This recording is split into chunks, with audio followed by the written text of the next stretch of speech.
Thank you. The Texas Department of Housing and Community Affairs is an agency of state government that is designed to ensure the availability of affordable single and multifamily housing in the state.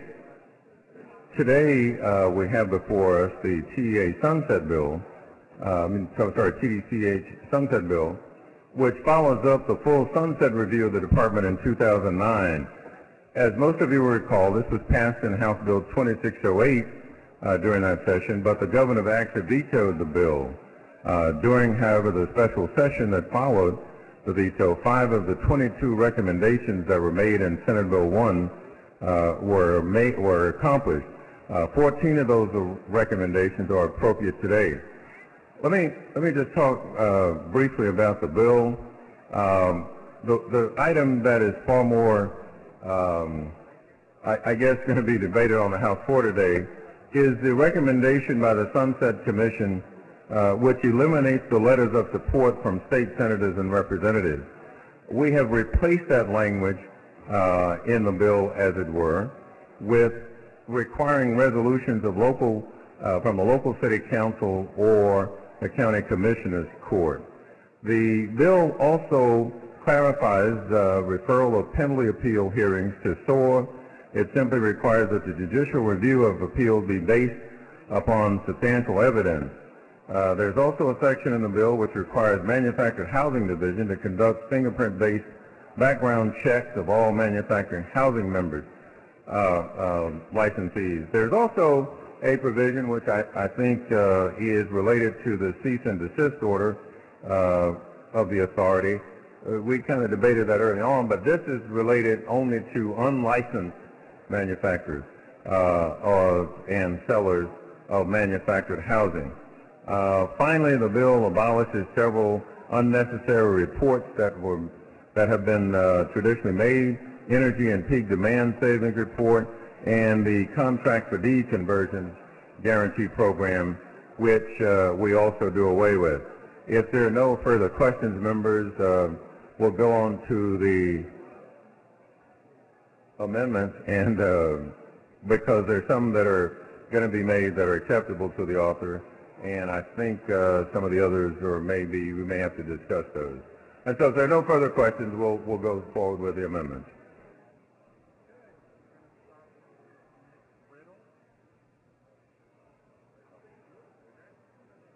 Following amendment, the clerk reads the amendment.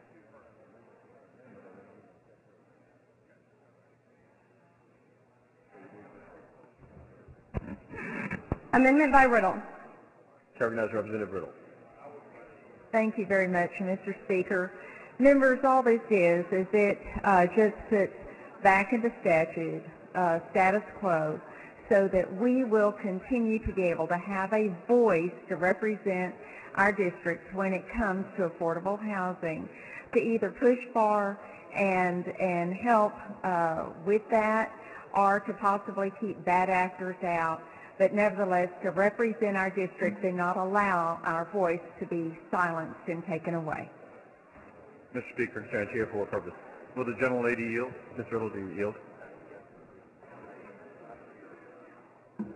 Would you wait so that we could lay out the amendment to the amendment? Okay. Thank you. Following amendment to the amendment, clerk read the amendment. Amendment to the amendment, amendment by Dutton. Chair recognizes Representative Dutton. Mr. Speaker and members, what this amendment to the amendment does is Ms. Riddle's amendment puts back in letters of support from state senators and state representatives.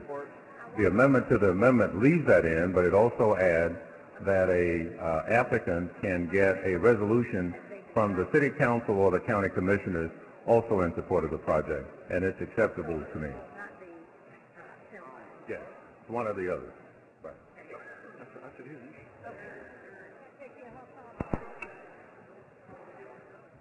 Mr. Dutton sends up an amendment.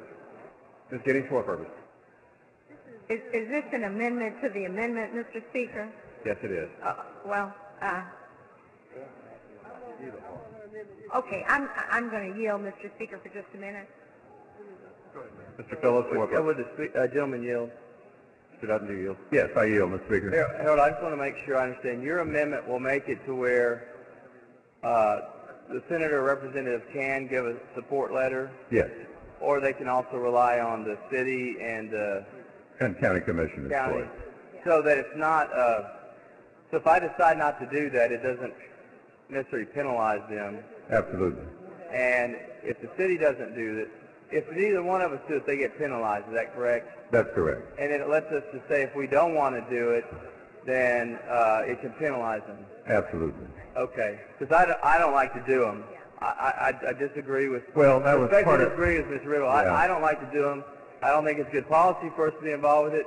But as long as I don't have to and it won't penalize them, Yes. then that's fine. Well, that was part of the discussion, Chairman Phillips, is there were some members who wanted to do it, some members who didn't. So I felt that if we just take it out altogether, then that eliminated the opportunity for people to do it. So we're putting it back in so that those who choose to send the letter can send a letter of support. Mr. Speaker, Just kidding, for what purpose? will the gentleman yield for a couple of questions? Yes, ma'am. Representative Dutton, you're aware that there are some legislators, as Representative Phillips just said, that don't, that would prefer not to do letters or don't do these letters. Right. Are you? Okay. Yes. What I want to make sure of is this. As someone who doesn't do letters, I don't want those people who are building in the district that I represent to be penalized because I do not do letters. So does this amendment take care of that? Yes, they can now seek support from either their county commissioners or their city council members by getting a resolution passed by either one of those bodies. And they do not go in the process 12, 13, or 14 points underdogs because they do not have a letter. Well, I'm not sure what you mean by not having a letter. Not having a letter doesn't cause you any points whatsoever. Having a letter of support can get you a certain number of points. Having a letter that is in objection to the project could cause you to have negative points. Okay. Let me tell you the way I thought we could always solve this problem and ask your response to this, because it's my understanding that if somebody is building in a district where the elected official does give a letter and somebody is competing for a grant in a district where no letter is given, that the person in the district where a letter is given goes in with more points than the other person. If I understood you correctly, yes. The answer would be yes to your question.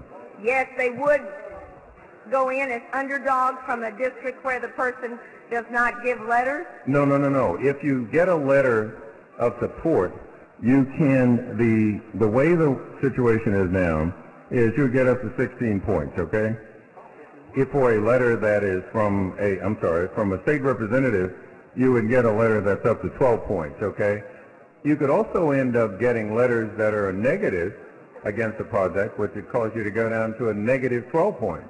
Right. And so in that sense, there's a 24-point swing based on whether or not it's a letter of support or a letter in objection to the project. Okay, I want to stick with the positives, if I can, Representative. Okay. So if the person comes in with a letter of support right. from an elected official, you right. have put something in place here. You have put something in place here where the person who may be working in a district where the senator or the state representative don't give letters, they can seek an alternative source of points from yes. the city council or the commissioner's court. Exactly, and that's what the bill would do based on my amendment to the amendment that Ms. Riddle has. Okay, thank you. Yes.